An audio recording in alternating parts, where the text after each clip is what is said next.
¿Debo divorciarme para estar bien con Dios? ¿Qué tengo que hacer para tener un ministerio? ¿Cuánto tengo que pagar para usar su material? ¿Cómo enfrento a mi hijo que no habla conmigo? ¿Por qué no se mantiene en contacto con nosotros nuestro pastor en esta pandemia? ¿Cómo confiar en Dios? ¿Cómo puedo aprender mejor los temas del liderazgo y el ministerio? ¿Y qué hago si mi esposo se burla de mí por estudiar la palabra? Este es otro episodio de Preguntas y Respuestas.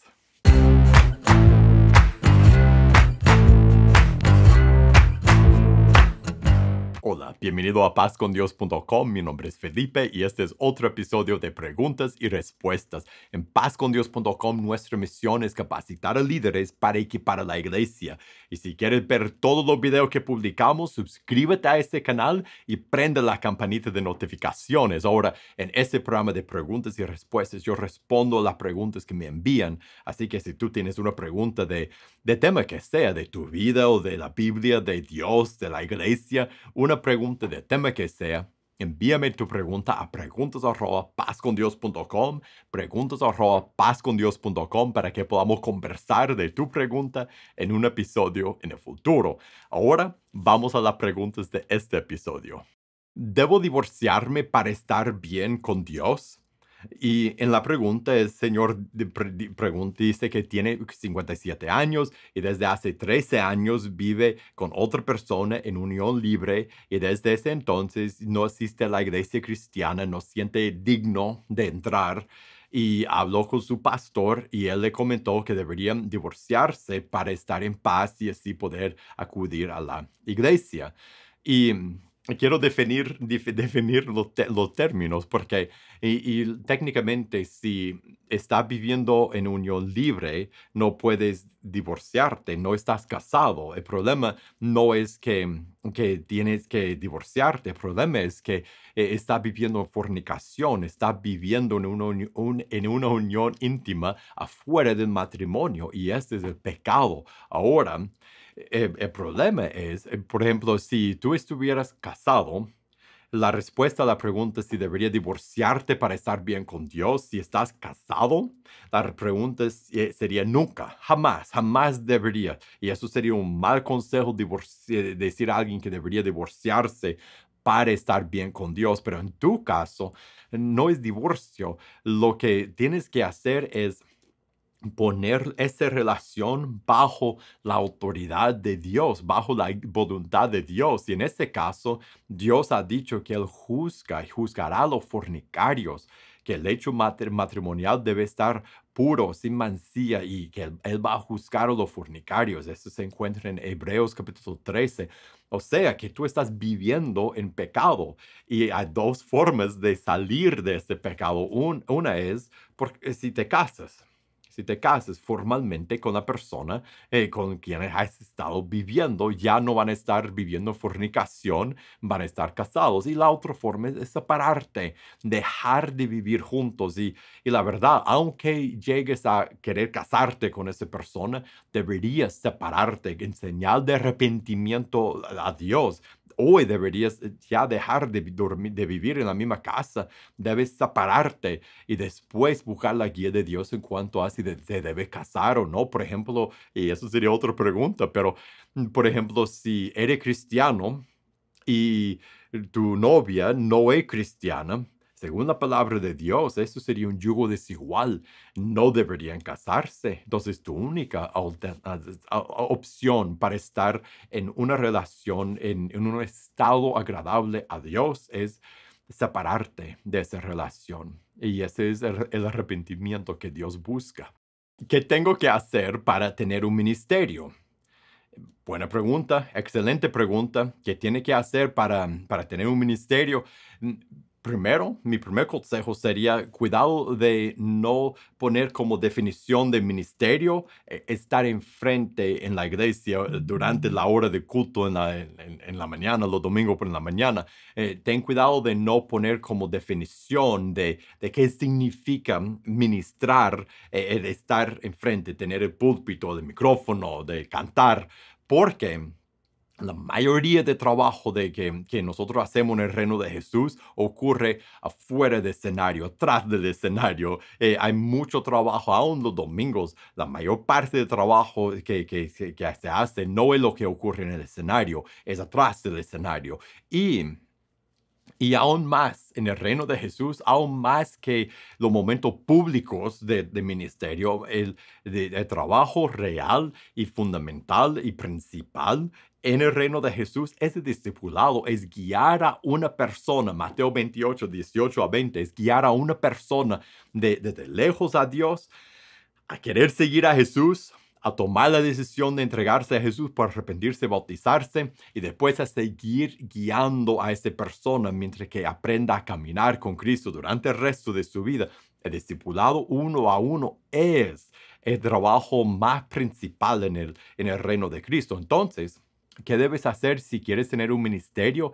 Empieza a discipular a una persona que tienes en tu vida. Si tienes un hijo, si tienes un amigo, si tienes alguien, una amistad o alguien que Dios ha puesto, alguien que trabaja contigo en el trabajo, un compañero de trabajo, empieza a orar por esa persona. Después buscar la oportunidad de cultivar una amistad con esa persona. Después pedirle que estudie contigo, que estudie Quiero paz con Dios. Eso sería un buen estudio, un estudio evangelístico. Lo regalamos en pazcondios.com. Empieza a trabajar, a guiar espiritualmente, a leer la Biblia con una persona. La mejor forma de empezar a ministrar, de crecer en tu ministerio. ¿Cuánto tengo que pagar para usar su material? Y la respuesta es fácil. Nada, nada. Nosotros regalamos todo lo que puedes encontrar en pazcondios.com, en este canal en YouTube y también en nuestra página pazcondios.com. Todos los recursos que regalamos son gratis. Nosotros regalamos gratuitamente los recursos que publicamos. Hay sermones. Si no has ido a pazcondios.com, te invito, pásate para allá. Busca en pazcondios.com. Hay los recursos que hay. Si hay libros, si quieres libros, hay libros de discipulado que puedes usar para equipar a ti mismo y a los demás en el discipulado, con el liderazgo.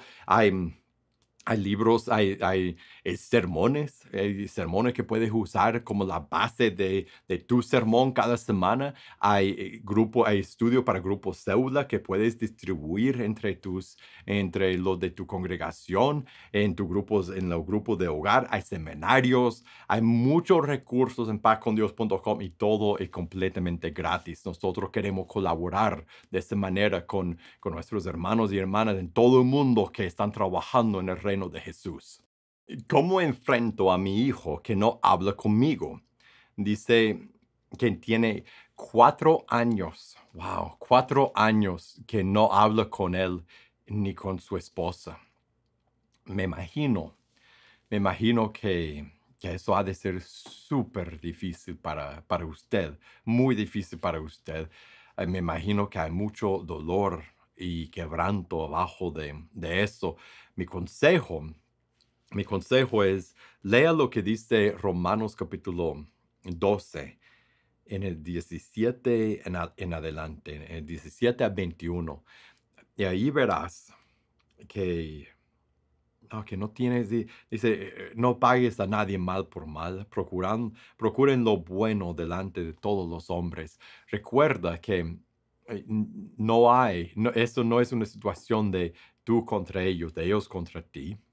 Recuerda eso. Busca lo mejor para ellos. Procuren lo bueno delante de todos los hombres. Busca lo que es mejor para ellos y habla con Dios, porque me imagino que después de 4 años tú tienes que preparar tu corazón. Todos tendrían que hacerlo. Tú tendrías que preparar tu corazón porque cuando hay dolor y quebranto, entra amargura, entra malos sentimientos, inevitablemente. Prepara tu corazón, pida a Dios que te dé solo amor y compasión y misericordia por ellos, por tu hijo, por tu hijo y su esposa. Después recuerda en lo que después dice en el 18, si es posible, en cuanto depende de ustedes, estén en paz con todos los hombres. Trata de estar en paz con ellos. Busca la forma continuamente. Eso no es de una vez, ¿eh? Ya intenté, ya estuvo. Es de siempre, porque la vida cambia y las personas cambian con el tiempo. Siempre buscar estar en paz con ellos, pero por lo que depende de ti. En otras palabras, ser honesta con la parte que ha sido culpa tuya en esta situación, porque nunca es de solo un lado o del otro. Toma responsabilidad por tu parte y trata de, por lo que depende de ti, estar en paz con ellos, perfecto. Pero recuerda que lo que va implicado en esta instrucción de Dios es que no puede forzarlos a estar en paz contigo. Y por más que tú intentes y más que tú quieras, no significa que automáticamente van a estar en paz. Puede ser que hay una brecha, aún a pesar de tus mejores intentos, pero hay que intentar. Y si tu hijo, si su esposa son cristianos, hay que sentarte con ellos y exhortarles, confesar tu parte de pecado, pero también confrontarles y exhortarles, corregirles a ellos también por su pecado. Y use el texto de Lucas capítulo 6 27 en adelante hasta el 42, como texto para guiar esta conversación, porque tiene que hallar reconciliación. No es aceptable que familias estén así separadas. No es aceptable que hermanos en Cristo estén separados de esa forma. No es aceptable que nos dejemos de hablar con los vecinos, con otras personas. Eso no es aceptable. Y según lo que Jesús dice en Lucas 6, los hijos de Dios no pueden vivir así. Entonces, si tu hijo es cristiano, confrontarlo y con ese pasaje, habla con él. Y aunque no sea cristiano, habla con ellos una vez que tu corazón esté preparado. Hable con ellos y expresa tu deseo de tener paz, de estar unidos y lo que tú propones para que pueda haber paz. Y acepta lo que ellos dicen, no empujes, pero busca la paz con ellos. A veces uno tiene que tomar el primer paso, aunque siente que el otro tenía la culpa y la causa de lo que pasó. Ten de mucha gracia con ellos. Recuerdo lo que dice en Colosenses capítulo 3, último verso, después termino la respuesta a esa pregunta. Esa pregunta es difícil y yo creo que todos hemos experimentado algo similar de una forma u otra. Es difícil, hay tanto consejo que puede darse. Busca Colosenses capítulo 3, verso 13, soportándose unos a otros, perdonándose unos a otros si alguno tuviera queja contra otro. Tal vez eso es lo que tú necesitas hacer con ellos. De la manera que Cristo les perdonó, así también háganlo ustedes. Ten la gracia con ellos que Dios ha tenido contigo. Y si tú pasas por ese proceso lleno del Espíritu Santo, llena de gracia y llena del amor y de la verdad, vas a ver que Dios te usará. Y si Dios quiere, habrá paz y reconciliación. Y aun si no, tú habrás hecho tu parte y tú estarás en obediencia a tu Padre.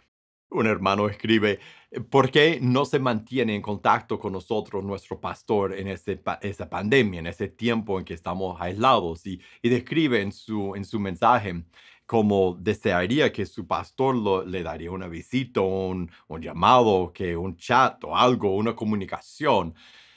Mi consejo para ti es este: lo que tú sientes, lo que tú sientes que quieres que tu pastor haga, hazlo tú, hazlo tú. Muchas veces nosotros vemos a una necesidad y nuestra primera reacción es decir, alguien debería hacer eso. Y casi siempre lo echamos sobre el pastor. Decimos, el pastor debería hacer eso. Debería haber más eso en la iglesia. El pastor debe hacerlo. Esa persona está en el hospital. Alguien debe visitar. El pastor debe hacerlo. Debería haber una clase para jóvenes. El pastor debe hacerlo.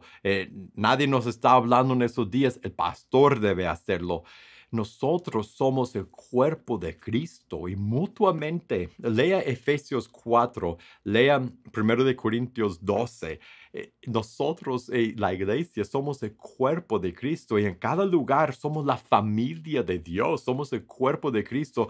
Nosotros, todos y todos tenemos el trabajo de levantarnos mutuamente, de levantar la familia de Dios, no solo por traer gente de afuera, sino por levantarnos a nosotros mismos.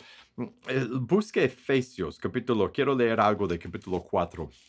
No todo el capítulo, léelo todo en tu tiempo, pero en el 4 quiero ver lo que dice en el verso 11. Dice, él mismo, ese Cristo, constituyó a unos apóstoles, a otros profetas, a otros evangelistas, a otros pastores y maestros. Son puestos de liderazgo. Sobre ello casi siempre echamos la carga. Decimos, si hay algo que se necesita hacer, una visita, o alguien necesita un estudio, o una visita, o una llamada, ellos deben hacerlo. Pero mira qué dice Dios, que es el propósito de los líderes. Dice, a fin, la razón que ha puesto los líderes de perfeccionar, o sea, eso es madurar a los santos, esos son todos los cristianos, para la obra del ministerio. ¿Quién debe hacer la obra del ministerio? Todos los santos, los líderes y todos los demás. Y el trabajo especial de los líderes, no del pastor, digamos, o que los ancianos en la iglesia, de los líderes, no es hacer todo el ministerio, es preparar, equipar, motivar, guiar a todos los demás para que juntos hagamos la obra del ministerio. Para que, no, perdón, para la edificación del cuerpo de Cristo. Así termina el verso 12. Para que se levante, sea edificado el cuerpo de Cristo, para que sea edificada la iglesia. Lo que tú sientes que quieres que tu pastor debe estar haciendo, hazlo tú. Y levanta el teléfono y no solo llama al pastor, mándale un texto de ánimo. No, no he oído nada de ti. ¿Dónde has estado? ¿Nos estás dejando abandonado? No, mándale un ánimo. Que Dios te guarde. Sé que está trabajando en el reino, que Dios que te llene de su Espíritu Santo. Y después, levanta tu teléfono y habla a uno de tus hermanos, habla a otro de tus hermanos. Poner la tarea que cada día o cada 2 o 3 días hablarás a otro de tus hermanos. Y si todos hiciéramos eso, imagina cómo sería la iglesia. En vez de tener una persona que tiene que hacer todo y todos los contactos y todo el levantar a todos, si todos nos levantáramos mutuamente, imagina lo fuerte que seríamos como el cuerpo de Cristo. Un joven pregunta, ¿cómo confiar en Dios? ¿Cómo puedo confiar? ¿Cómo podemos confiar más en Dios? ¿Cómo podemos llegar a tener esa certeza que no importa qué pase en la vida? Sabemos que estamos en manos de Dios y no nos preocupamos y estamos felices cuando las cosas salen mal y no conseguimos lo que queremos y la vida no es como que hay falta y pensamos algo viene en camino y no nos preocupamos. ¿Cómo confiamos? ¿Cómo podemos estar tranquilos y felices porque sabemos que estamos en manos de Dios? ¿Cómo podemos confiar en Dios?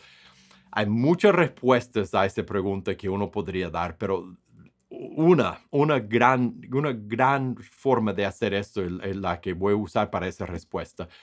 Nosotros llegamos a confiar en Dios y llegamos a confiar más en Dios por pasar tiempo con Dios. Mire, piénselo, si Dios es real, si Dios es el rey del universo, si Dios es nuestro Padre y nos ama, piénselo, lo que más tiempo que pasamos con Él, más cerca a Él que estamos, más que confiaremos en Él. Inevitablemente, por pasar más tiempo con Dios, por estar más cerca de Él, por conocerle mejor, por sentir más de su presencia en nuestra vida, más que vamos a confiar en Él, vamos a poder obedecerle que cuando vienen tentaciones, por confiar en Él, y más que vamos a estar tranquilos cuando hay problemas, por confiar en Él, y más que vamos a seguir sin preocupaciones, por confiar en Él, más confiaremos en Dios por pasar más tiempo con Él. Entonces, para todos, no solo para el joven que escribió esta pregunta, para todos, para mí, para ti, para todos, nosotros debemos pasar más tiempo con Dios. Eso es parte de amar a Dios con toda nuestra alma y nuestro corazón y nuestra mente, de pasar tiempo con Él. Lleguemos a confiar en Él cuando pasamos tiempo con Él. Más distante que estamos, más nos cuesta confiar en Él. Entonces, debemos todos los días y más que una vez al día, debemos leer la Biblia. Debemos pasar pensando nuestra mente en lo que hemos leído. Debemos orar y hablar más con Él. Debemos ayunar, debemos cantar, debemos en nuestro tiempo con la congregación, pero cada día en nuestro tiempo debemos pasar tiempo con Dios y cantar y leer y orar. Y más tiempo que pasamos con Dios, más llegamos a amarlo y más llegamos a confiar en Él. ¿Cómo puedo aprender mejor los temas de liderazgo y ministerio? Una hermana escribe la pregunta, ella siente que estudia y estudia prédicas y estudia guía para líderes, pero no hay la forma de memorizarlo y quiere aprender mejor. Y mi consejo para ti sería ponerlo en práctica, porque el aprender el liderazgo, aprender a ministrar a los demás, aprender a usar tus dones y a aprender a ser útil en el reino de Jesús, es algo que se aprende en el camino, es algo que se aprende mientras que lo haces. La mejor forma de aprender a guiar a otra persona, discipular a otra hermana, sería pedir a alguien en tu iglesia que estudie contigo, que te deje estudiar con ella y que tú puedes guiarla con un estudio y cada semana reunirse a estudiar y ¿sabe qué? Por tener que hacerlo, por tener que abrir tu Biblia cada semana y estudiar con ella, tú aprenderás mejor a guiar a otra persona, tú aprenderás mejor a preparar una enseñanza, tú aprenderás mucho mejor a responder a sus preguntas y a sus dudas y buscar en la palabra de Dios ayuda para ella y guía para su vida. Tú aprenderás por hacerlo. Lo mismo con cualquier otra forma de ministerio, de liderazgo. La mejor forma de aprender a hacerlo es por hacerlo y en el camino estudiar y buscar la guía de Dios y prepararte cada día. Y mientras que va preparando, ponerlo en práctica. Y mientras que lo está practicando, prepárate más. Y ese ciclo crea un ambiente en que uno crece muchísimo y a la vez se vuelve más y más útil en la mano de Dios. Hay una segunda parte de esta pregunta, porque después la que escribió la pregunta cuenta de cómo su esposo la molesta, la persecución. Le dice que la molesta por estudiar y por querer prepararse espiritualmente, porque dice que no ha cambiado nada y quiere que se una a él en malas palabras y malas bromas y que, o sea, que la quiere jalar más al mundo. Y termina por decir eso. Lo estoy diciendo, pero no puedo más, no puedo más. Mi guía para ti, que esa la pregunta sería, ¿qué hago si mi esposo se burla de mí por estudiar la palabra, por entregarme a Jesús? Amarlo, amarlo. ¿Qué dice Jesús en Lucas capítulo 6? Amar a los enemigos, orar por los que te persiguen. Ese también lo voy a buscar para no solo decir el lugar. Eso es en Mateo, am, Mateo capítulo 5, si no me equivoco, no, Lucas capítulo 6. En Lucas capítulo 6, orar por los que te persiguen. Bendecir a los que te maldicen, es buscar lo mejor para tu esposo, es amarlo, es hacer lo que dice en Efesios 5 a las esposas y primero de Pedro capítulo 3, es buscar tu relación con Dios, no dejar las cosas de Dios, no dejar de prepararte, no dejar de ministrar a otras mujeres, a otras hermanas, no dejar el trabajo que Dios te da, pero amar a tu esposo y no pelear con él y no solo aguantarlo, amarlo, porque es tu esposo, son una sola carne. Y el hecho que él no está en el mismo lugar contigo en cuanto a tu relación con Dios, no cambia el hecho de que son uno. En los ojos de Dios, Dios los ha hecho uno. Y tú tienes que amarlo, y tú tienes que bendecirlo, y tú tienes que orar por él. Y eso es lo que debes hacer, aparte de amarlo y bendecirlo y tratarlo bien cuando te trata mal, orar por él y pedir a Dios constantemente entre tú y Dios que Dios lo transforme y que Dios lo cambie. Y por mientras, sé muy fiel a Dios a pesar de la persecución. Y como eso sí dice Mateo capítulo 5. En Mateo 5, en el sermón en el monte, dice en el verso 11, bienaventurados cuando por mi causa le vituperen, le persiguen y digan toda clase de mal contra ustedes mintiendo, gócense y alégrense, porque su galardón es grande en los cielos, porque así persiguieron a los profetas que fueron antes de ustedes. Cada vez que hay persecución es una oportunidad de gozarnos, decir, wow, yo estoy compartiendo los sufrimientos de Cristo y yo seguiré aún más fiel por la persecución, no menos fiel. Muchísimas gracias por haber pasado este tiempo conmigo y gracias por las preguntas que me han enviado. Y si tú tienes una pregunta de tema que sea, envíame tu pregunta a preguntas@pazcondios.com, preguntas@pazcondios.com para que podamos conversar de tu pregunta en un episodio en el futuro. Si te gustó este episodio, te voy a invitar a que lo compartas con otra persona. Para más videos como este, suscríbete a este canal, prende la campanita de notificaciones y para recursos para tu vida y tu ministerio, búscanos en pazcondios.com. Que Dios te bendiga y nos veremos la próxima.